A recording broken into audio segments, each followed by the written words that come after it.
Now, standard universalized advice for projectors, with no further acknowledgement of their differentiation, but standard advice for projectors is to rest.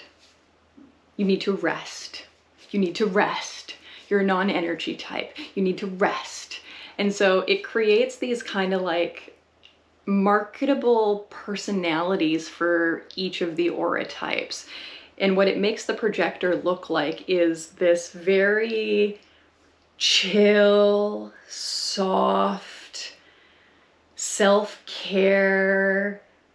sleepy, napping, lethargic, lazy. Like the projector is seen very much, or told very much, especially in the beginning, that they're not supposed to be doing much, you know, especially when you combine it with the language like projectors aren't here to work. Again, one of the main problems in the beginning of human design for every person is that they hear language they're used to hearing outside of human design, and they assume it means the same thing within human design. When we say that projectors are not here to work, your definition of work is really important for how you're going to take that information in. And also, your definition of work might not have anything to do with what we're talking about when we say that projectors are not here to work. You know, when we say generators are here to work, sacral beings are here to work. Again, you say that to a sacral being in the beginning and they go, what do you mean? I don't want to just work all day, every day, and, you know, be in physical pain and be poor and be tired and, you know, hear all of their own things that they attached to the phrase of work. Because I've never once encountered human design language that says generators are here to be exhausted, poor, tired, burnt out. That's not how we talk about them. We say that they're here for satisfaction. So in theory, when you're describing work, you should be describing satisfaction. Now, when we say projectors are not here to work, we are not saying the projectors are here to be freeloaders.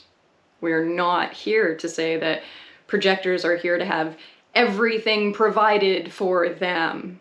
No, that's why when we are recognized and invited, compensation is a part of validating that we're actually being recognized and invited. We are compensated for our guidance. Now, in many ways, you could look at work as the thing that you put effort into in order to receive some type of resource to live your life. In that way, we're all here to work. We're all here to use some type of gift or skill set or ability to gain some type of resource so that we can live our life and our life according to our signature. I need to be given a resource in exchange for my guidance, and what I do with that resource is going to show you how I feel successful in my life. Now we're gonna get more challenging, more specific. When we say that in the environment you are either activated or pacified. Now, really active and passive, they're the keynotes for the brain. The brain is active or the brain is passive. However, when you describe the body or the environment as being observed or observer, it doesn't fully communicate that the person who is being observed is active and the person who is observing is pacified.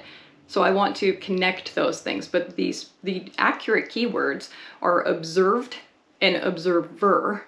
Okay, now just because you are someone who is meant to be observed in your activity that you've been stimulated into in the correct environment, this does not mean that you are active all the time. There is a misunderstanding that being active in your environment means that you are active all the time. Because your environment in particular, well, Your environment is referring to something in particular. So for me, I am Market's environment. So there is the understanding that that level of activity that my body naturally has will come out in its healthiest expression in my Market's internal environment. If you are a cave environment, being in your correct cave will bring out the right level of activity, or if you are the opposite, it will bring out the correct observation, the correct relaxation that you're supposed to have. If you're not in your right environment, do not expect yourself to be showing up as the active or passive thing that it's telling you that you are. You know, if you put me in a Valley's environment, it's not going to bring me out into my correct level of activity necessarily. I might not look like I have an active body. There might not be anything to observe me in. Maybe you put me in a Valley's environment and I lean back and I'm listening and I'm relaxing. It might look comfortable, but it's not necessarily healthy for me. It's not supporting my body to show up in the way that it's told me it will look like when I'm doing things that are correct for me. If you are a projector who has one or multiple motors and you are meant to be active in the correct environment and you are in that correct environment, there's a good chance that you're going to present as more energetic than a manifesting generator with only the sacral motor who has a pacified body that observes in the correct environment. That little bit of information is really helpful because not knowing that has confused a lot of people. We have sacral beings who do not identify as being very energetic because they only have one motor and they're attached to this pacified body type. So whether someone has energy or not, or looks energetic or not, you can't just assume these things right off the bat. You can't assume that we're all going to show up in the same ways, especially when we're only acknowledging one aspect of what we are. We cannot assume that all projectors need rest and they need this much of it and it needs to last this long. Like, there is no rule for how this goes. We have to be careful when we're talking about specific mechanics about whether or not they can encompass certain things. You know, being a projector is an umbrella term for our aura type, but it's only acknowledging our aura type. Within that aura type, we can show up in a huge variety of ways. There is more difference between all of the different kinds of projectors than any other type. So if you are a projector and you have no motors and you have a pacified body, that's going to look a certain way. If you're a projector with no motors but an active body, that's going to look a certain kind of way. If you're a projector with motors but a pacified body, that's going to look a certain kind of way. And I can't think of what the other, I was like, there's one more to, I can't, I can't. Oh yeah, and if you are a motorized projector with an active body like me, you're gonna present in a different way.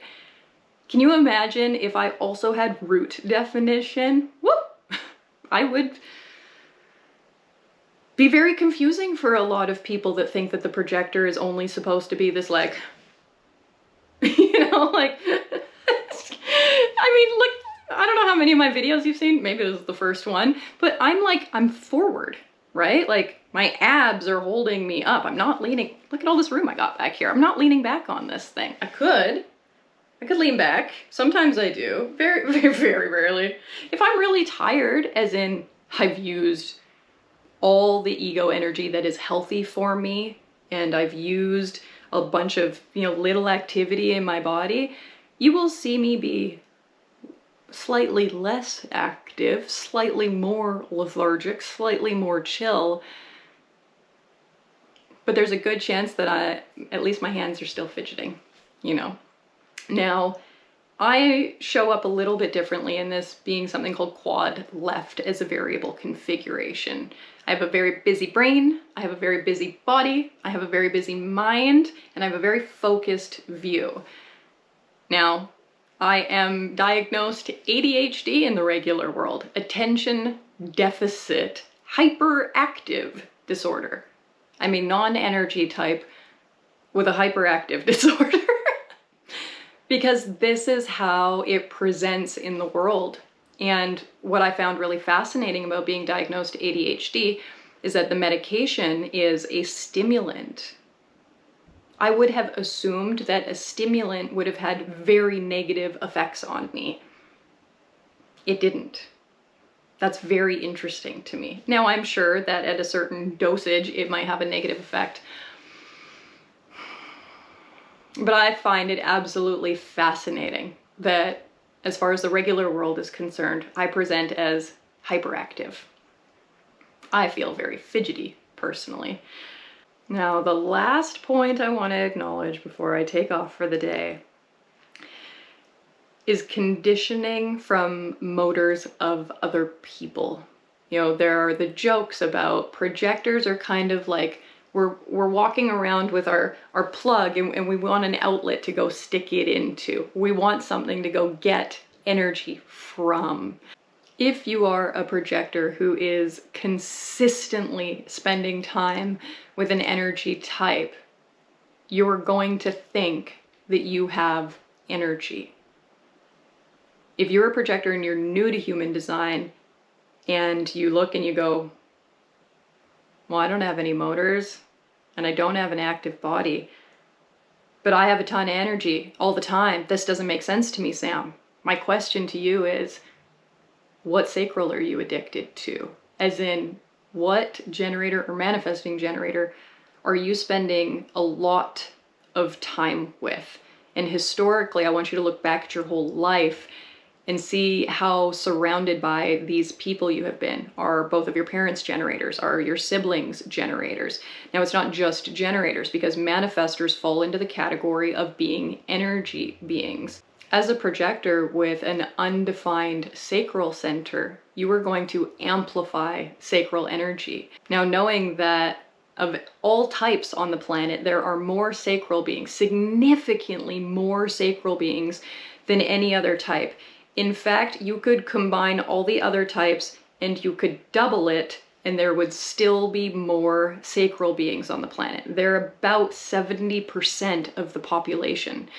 So as a projector, you know, I go out into the world, 7 out of 10 people that I'm going to run into have the ability to give me a lot of energy, as that I can plug into them and I can amplify that. Now, that's not natural for me. Now, when I say not natural, what I really mean is that's not self. That's not who I am. That's not how I function. I'm not meant to be totally high, amplifying sacral energy all the time. I can use it to get something done. I can use it as a boost, but to rely on it all the time, to feel like I need it all the time, to be upset when I'm not able to access it, there are some concerns that I have there. It's not healthy for projectors to be around energy types all the time. If you are hearing this video and you go, no, I have a lot of energy, I don't really relate to this, you know, projector non-energy type at all, I'm wondering, who are you co-sleeping with? Who are you raising? Who are you working with?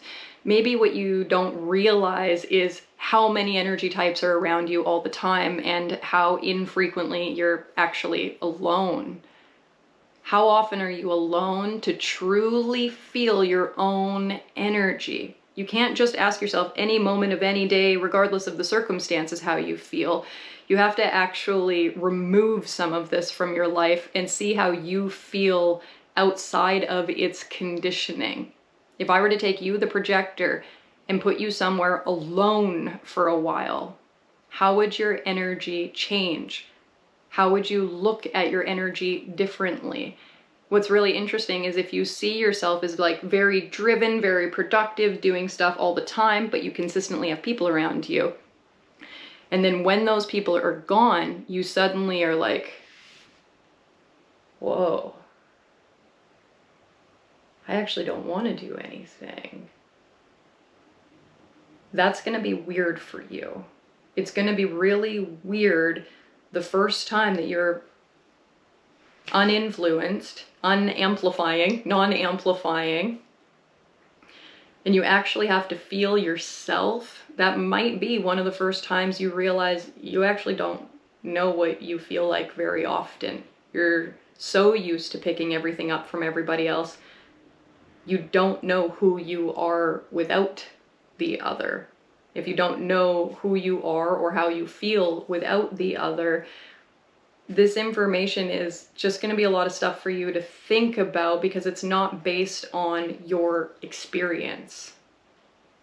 If you're new as a projector, just try and suss out how you feel differently when you're alone versus when you're with other people. It's going to be one of the first ways you're going to separate who you actually are, your true self, from this not self version of you that you've been without realizing that that's what you've been. Well, I feel like I could honestly just talk and talk and talk and talk on this one. I'm also getting the feeling that talking and talking and talking is exactly what I've been doing, and it's time to wrap it up. I would love to hear what you have to say. If you want to share anything in the comment section below, I would in particular love to hear, are you a projector? Do you have a motor? What's your environment? Is it left or right? How do you feel about your energy? Do you notice the difference when you are surrounded by energy types or not? How do you actually feel when you're alone? If you want to send me a voice note so I can hear your answer, send me a DM on Instagram at Sam Zagar. Thanks for tuning in. Like the video if you actually liked it. Subscribe if you want to hear more. I'll see you in the next one.